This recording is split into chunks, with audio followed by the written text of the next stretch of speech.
그러면 이제 제가 앞부분에 어떤 부분 말씀드렸냐면 왜 스토리텔링인가, 스토리텔링이 어떤 강점들이 있는가, 사람의 마음을 움직일 수 있다는 거, 그 다음에 뭔가 이해를 하는데 훨씬 쉽게 접근할 수 있다는 거 합니다.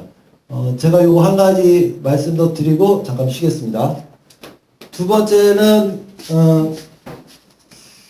스토리를 그러면 스토리텔링을 하려면 스토리를 만들어야 되잖아요. 근데 스토리를 만드는 건 좀 쉽지 않다는 생각이 들고요. 그래서 저는 최근에 이렇게 몇 가지를 찾아봤어요. 내 과학 수업 시간에 써볼 만한 스토리가 뭐가 있을까? 뭐 기존에 나와 있는 과학 교양 책도 있을 거고요. 뭐 만화도 있을 거고, 뭐 과학 동화 같은 그런 잡지에서 발췌할 수도 있는데요. 요런 거 아마 신문에서 보신 분들이 있을 거예요. 사진만 봐서는 뭐 하는지 잘 모르는데 배추를 뭐 이렇게 실어 나르는 거더라고요. 근데 저 이거 보면서 이 기사를 보면서 야, 이거를 참 잘 풀어내면 이게 제대로 된 스토리텔링이 되겠다는 생각이 들어요. 배추 20 죽였더니 이마트에서 반값 배추를 내놔가지고 히트를 쳤는데 어떻게 해서 반값 배추가 나왔냐? 쌀 때 사가지고 그거를 저장고에 넣었는데요. 저장고에 넣을 때 배추가 시들지 않게끔 하는 거잖아요. 그럼 배추가 시든다는 의미는 뭘까요? 네, 숨을 많이 쉬었다는 거예요. 그러니까 숨이라는 거는 호흡이라고 하고요. 그래서 호흡이라고 하고, 호흡은 결국은 에너지를 필요로 하잖아요. 그러면 에너지는 어디서 오냐 하면 배추가 갖고 있는 뭐 포도당이든 어떤 자신이 갖고 있는 당분을 에너지원으로 사용하니까 점점 시들시들해지는 거잖아요. 그러면 숨을 못 쉬게 시키면 되잖아요. 그래서 죽여요. 그래서 방법은 뭐냐? 냉장고 속에 산소의 비율을 떨어뜨린 거예요. 산소의 비율을 떨어뜨리면 얘가 호흡을 할 수가 없잖아요. 그러니까 이게 인위적으로 조작을 한 거죠. 그러면 우리가 학생들한테 호흡이라는 거를 얘기할 때 식물도 호흡을 한다는데 그럼 호흡이 도대체 어떤 의미가 있는가를 이런 신문에 있는 이야기들이 아주 적합하게 적용할 수 있겠더라고요. 그래서 조금 이렇게 조금 우리가 좀 눈을 이런 부분도 좀 넓히면 교과서뿐만 아니라 하다 보면 건져내는 것들이 나오더라고요. 그 다음에 최근에 이게 작년도에 경기도 서술형 논술형 평가 문제였는데요. 이게 학교에 배포가 됐어요. 애들이 이걸 시험을 봤어요.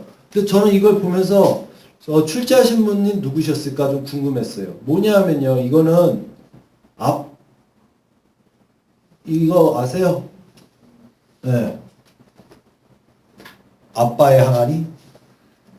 아빠라고 하는 아프리카에 사는 그 기술교사였는데 이 사람이 그러니까 그 개발도상국의 문제가 그거라며요.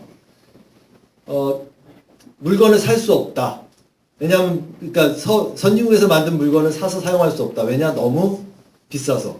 그래서 비싸기 때문에 자기네들은 서구에서 아무리 좋은 물건이 나오더라도 살 수 없고 좋은 의약품이 나오면 당연히 살 수 없어 결국 죽잖아요. 그래서 이 그림 한번 보세요.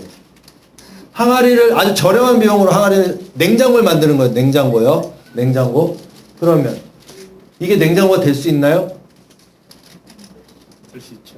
네. 뭐와 관련이 있죠? 교과에? 기화일이죠. 네. 몇 학년에 나오죠? 1학년. 상태 변화 에너지.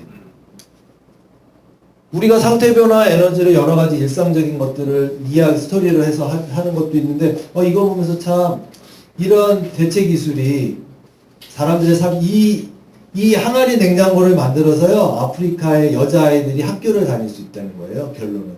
왜냐하면요 집에서 야채를 재배를 해서 그걸 팔러 가야 되잖아요. 시장에 팔러 가지 않으면 그 야채는 몇 시간 내에 다 시들어서 상품 가치가 없어지는 거예요. 그러니까 엄마 아빠가 그걸 재배를 해서 엄마 아빠는 이제 계속 생산하고 아이를 시켜서 시장에 갖다 팔게 하는 거예요. 그 시간 때문에 아이들은 학교를 갈 수 없다는 거예요.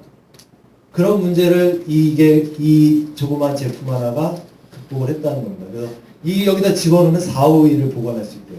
그럼 모아놨다가 한 번에 갈 수도 있잖아요.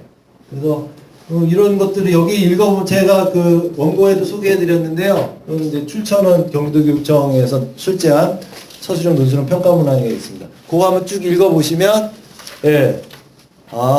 상태 변화 에너지라는 것이 우리의 삶에서 이렇게 쉽게도 이용이 되는구나. 아무것도 아니에요. 항아리 2개에다가 그 사이에다 젖은 모래 넣고 하니까 이 안에 있는 용기 안에 기온이 외부보다 낮아지는 상황을 만들어준 겁니다. 굉장히 아주 단순하지만 이 아프리카 주민들한테는 꼭 필요한 밀접한 관계가 있는 그런 물건이죠. 그래서 이런 식의 스토리를 활용하면 당연히 과학 개념의 이해는 잘 할 수 있을 것 같아요. 그래서 생물의 호흡이나 상태 변화 에너지에 대해 더 쉽게 이해할 수 있고요. 두 번째 근본적인 거. 학생들이 가끔씩 질문하잖아요. 선생님, 과학은 왜 배워요? 이렇게 어렵고 지겹고 재미없는 거 왜 배우죠? 그래도 과학교사라면 그거에 대한 뭔가 아이들한테 좀 설득력 있는 이야기를 해줄 수 있어야 될 것 같아요. 지금 나와 있는 것들, 뭐 아빠의 항아리 냉장고 같은 경우는 이렇게 해서 사람을 구해낼 수 있고 이렇게 해서 세상을 변화시킬 수 있고 그런 것들을 중학생 정도면 그래도 조금 약간 이제 시야를 넓힐 수 있는 그런 것들을 고민해 볼 수 있는 그런 기회를 주는 거. 과학을 왜 배우지에 대한 또 하나의 답을 이야기해 줄 수 있는 거, 스토리를 주고. 스토리를 찾기 나름이겠지만 이런 스토리들은 그렇게 과학을 배우는 목적에 대해서 또 설명해 줄 수 있는 좋은 도구가 된다고 생각을 했습니다.